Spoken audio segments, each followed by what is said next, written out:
Hey, look at that. It says we're live. James. All right. And we are live. Welcome to everybody who watches this. My name is Jeff, and this is my good friend, Pastor James. Pastor James, who runs our children's ministry and is a good friend. We've been together doing ministry for 10 years. Going on 10 years. Going on 10 years. So it's good to have James here on camera with me today to do our breakdown and update. And here's how it's going to work today. I'm going to have a breakdown, and he's going to do the update. So why don't we start with you? What is going on in the future life of our church such that you get to be a guest today? March is a very busy but a great month. At the end of the month, we're going to celebrate Easter. So Easter Sunday, 9 o'clock and 10:30, we are going to celebrate our risen Savior. That's March The the 31st. The 31st. The last day of March. But leading up to that, we've got some things, especially in our children's ministry. Jeff has been challenging us for the last year and a half to bless our community, to pray for our community. And we have a great opportunity to do just that on March 23rd, which is a Saturday morning, 10 o'clock. Okay, Palm Sunday is the 24th. Palm Sunday the 24th. And that is our Super Sunday this Super Sunday. Because there's 5 Sundays in March. So Palm Sunday is when Grace Latino is going to be joining us in the sanctuary. And we're celebrating baptisms. Baptisms, that's the 24th. So if you're interested in getting baptized or know somebody, have them contact the office. We'd love to meet with you and celebrate that with you. But the day before that, the day before Palm Sunday, the 23rd, which is a Saturday, you have the giant egg hunt. A giant egg hunt? Yes. So the debate is, are we going to have lots of eggs or just really big eggs? So is this like down at the fairgrounds on Hover? Once a year, you have the huge kids sale? Absolutely. Oh, if you do a thumbs up, it gives you a balloon for some reason. Okay. So down at the fairgrounds every year, there's this thing called the huge kids sale. Yes. And depending on where they put the apostrophe on kids, which is never consistent, sometimes it's a huge kid is up for sale. Or huge kids are up for sale. Or huge kids are having a sale. But at no point has it ever been a sale for kids' things in a huge fashion. They can't quite figure that one out. So for us, a giant egg hunt. So for us, that means we want to put out 10 to 15,000 plastic eggs with candy and with prizes. So not 10 to 15 giant eggs. No. 10 to 15,000 eggs. Regular sized eggs. All over our campus. Chicken egg size. Correct. Not ostrich egg size. So we need your help, and here's how you can help with this idea of we're blessing the city, because it's an opportunity to bless our kids here at Grace, the kids in our community in Longmont and the surrounding communities. So one, pray that it's a great event to reach out to our community and to our church. Two, come. If you have kids, we want you to come and bring your kids. What time is it? 10 o'clock is when we're starting. We also want you to bring your neighbors. Help us spread the word. Bring your neighbors, bring friends. Talk to people at King Soopers that have kids. Invite them to join us. And then you can participate in a couple ways. We don't want to put empty eggs out, Jeff. And so we need candy. Disappointing. We need candy. So if you would bring candy, we have a place in the lobby that you can drop off candy. That same place, you can also talk to us on Sunday about how you can help with the event, set up, clean up. We're expecting hundreds of kids. And so... question. Yes. I'm not a kid. At heart, I am. I have 3 kids that are slightly beyond looking for Easter egg age. What is it that possibly I could do on that morning, not being a parent of a child that age or being a child that age myself? Is there anything, please help me, sir, for me to do? So one of our values here is we want to serve. That's called a setup. I just put it on a tee for him. He laid it right there. Okay, go. One of our values is to serve together. And so you can come serve either as an individual, or we'll put you on a team, or your community group, your Grace group can come serve together. What are some areas that I'd be serving? So hiding the eggs? The eggs won't set up themselves, so we can hide the eggs. We can set up the hunt zone, set up games afterwards. What kind of games? We are going to have Plinko. Ooh. And this year is different, where we we're going to be like Chuck E. Cheese, where you can earn tickets, and then we're going to have a big prize patrol booth. And so, but no skee ball. No skee ball. We have a spinning wheel. Okay. We have Plinko, and we have a ducky punt that you can get tickets and then go. So running the prize patrol, running the games, setting up logistics. And then the big thing is that we could really use help is we have this great event, lots of people. Everybody goes home, and then we still have to clean up. Yeah, so we're going to need those kind of people serving. Correct. Yeah. So whatever your gifts, whatever your abilities, there is plenty to do with the idea that we just want to bless our community and then build relationships. And so, Jeff, another way is if you just want to come and just talk to people, just introduce yourself. We'll have people that have never been on our campus before that don't know who we are. So just come and be relational. And they're going to walk up and they're going to say, hi. And you say, hi, I'm Jeff, and that's good to meet you. And what's your name? And they'd be like, my name is Kyle. I'm like, okay, Kyle, welcome. And he's going to say, what kind of church is this? And I would say, well, we're a casual but passionate church. And he'd be like, what's the preaching like? And I'd be like, it's not that cool. But the rest of what we do is cool. So yeah, just be ready to talk, to hang out with people. Now, you did just say we don't want the eggs to be empty. Correct. Which, again, quite disappointing. So how do we alleviate that problem? And are there ways I could help with that? Yes, you can donate candy and or little prizes that fit in the eggs. Obviously, suckers won't fit in the eggs. We have a different way of giving those out. But any candy, and please make it individually wrapped. We don't want just a bunch of jelly beans that are loose and fill in the eggs. So individually wrapped candy. Especially if it's chocolate, make sure it's wrapped. Yes, and we can have chocolate. Because if it's a warm day and that kid gets the egg that's been out in the sun, and the first egg hunt I ever did, we loaded it with chocolate. Was it in Arizona? Arizona. It was triple digits. The chocolate melted, and then the ants filled the eggs. So we actually gave out chocolate-covered ants. Wow. We won't do that. But we will fill it with candy, which reminds me on the 17th and 20th. One's on a Sunday right after church. The other is Wednesday night. We're having an egg stuffing party. Egg stuffing. So you can come and hang out with some really cool people, some kids, some families, some of our senior adults, and stuff eggs. So you take the little Mr. Goodbar and you stick it in the egg and you close the egg and you throw it in the pile and you do it again. Correct. Until we have how many thousand? 10 to 15,000. Every 1,000th egg has $100 bill. So please consider how you can be a part of this great day. And the end goal is that we want to build relations with our community. So eventually they come to church and hear the gospel. And so that's the end game. And even if they don't, they're being cared for and blessed. Correct. And their kids can come have a good time. Like, again, we talk about this a lot. The church doesn't exist for itself. Correct. And as much as we'd love to see people come here on a Sunday, we acknowledge that the end goal can't be our attendance. The end goal is to bring the gospel both through proclamation and demonstration to the world. Right. And so this is an area we can demonstrate care and love for the families in our community.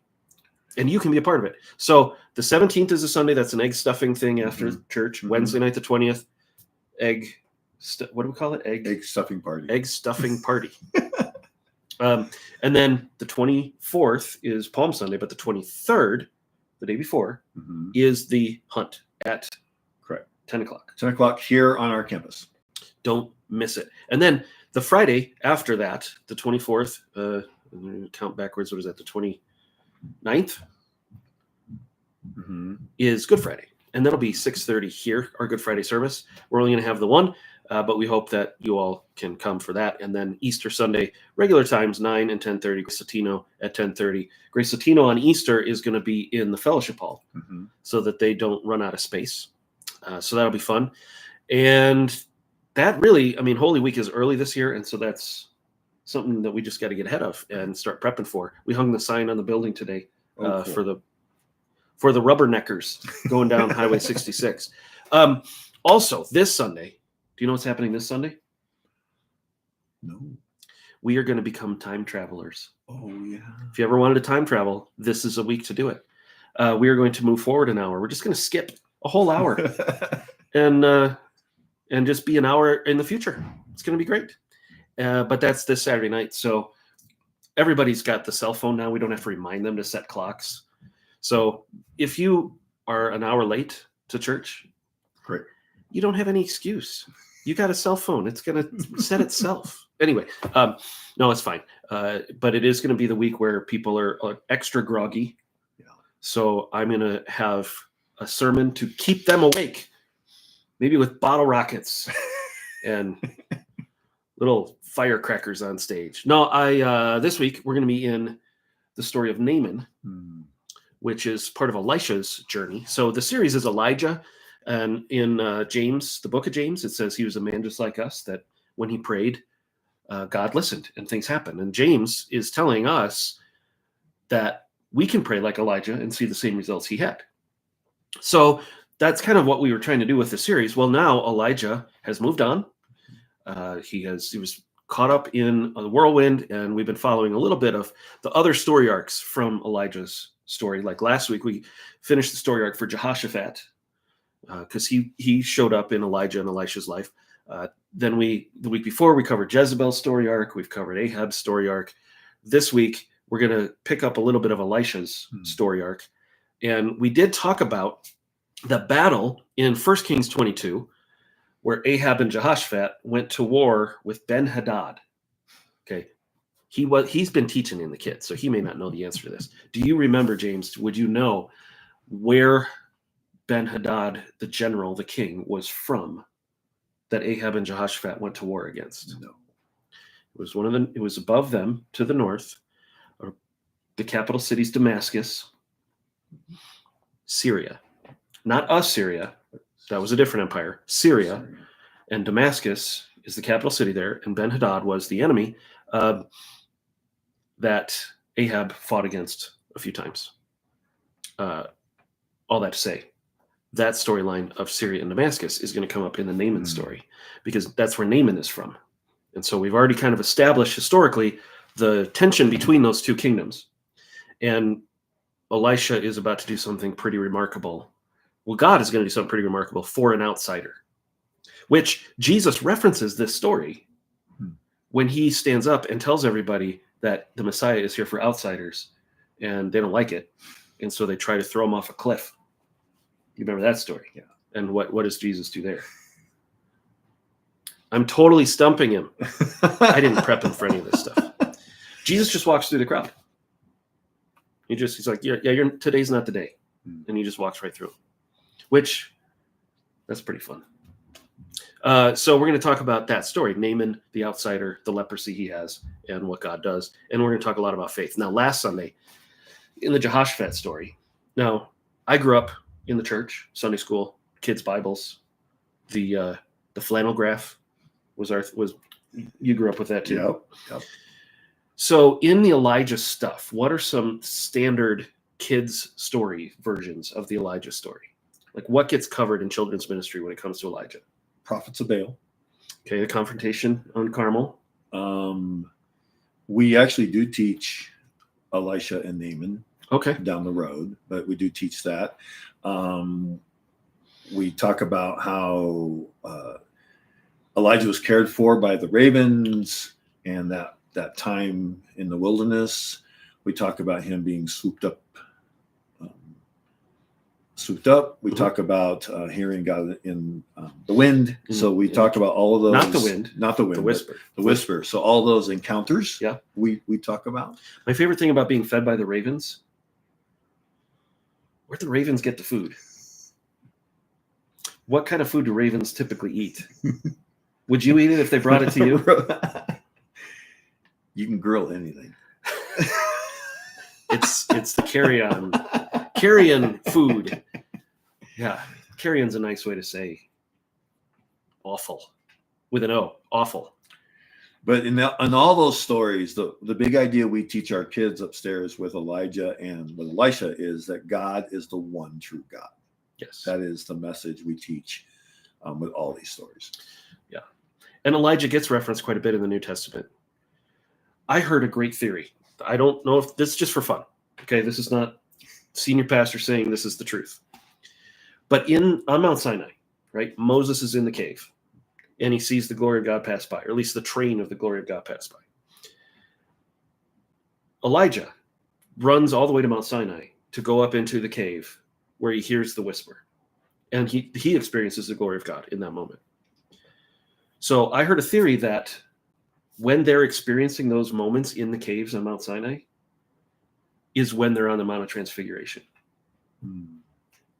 Like there's a weird time portal in that cave. And so that's how they're on the Mount of Transfiguration experiencing the glory of God with Peter, James, and John. Now, the Mount of Transfiguration is totally elsewhere.